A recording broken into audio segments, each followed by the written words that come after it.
लोग जो है यहाँ से कम 200 मीटर का डिस्टेंस बना लेंगे।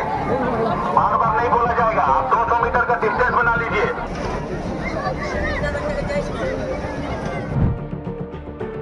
বেঙ্গল সীমান্তবর্তী ঝাড়খণ্ডের শিলি বনাঞ্চলে মারদু গ্রামে পুরন্দর মাহাতোর বাড়িতে ঢুকে পড়ল বাঘ।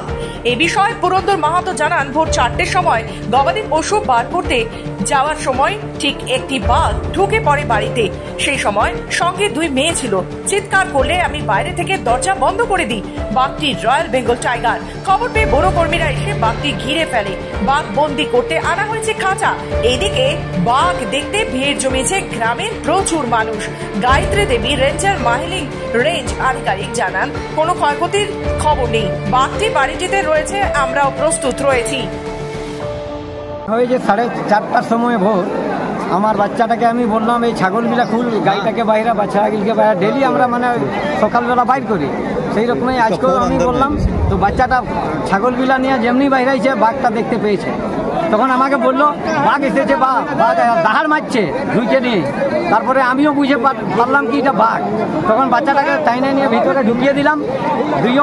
দুটা বাচ্চা ছিল, ভিতরে ঢুকিয়ে দরজা বন্ধ করে দিলাম। কি বাঘ? টাইগার, বেঙ্গল টাইগার হ্যাঁ।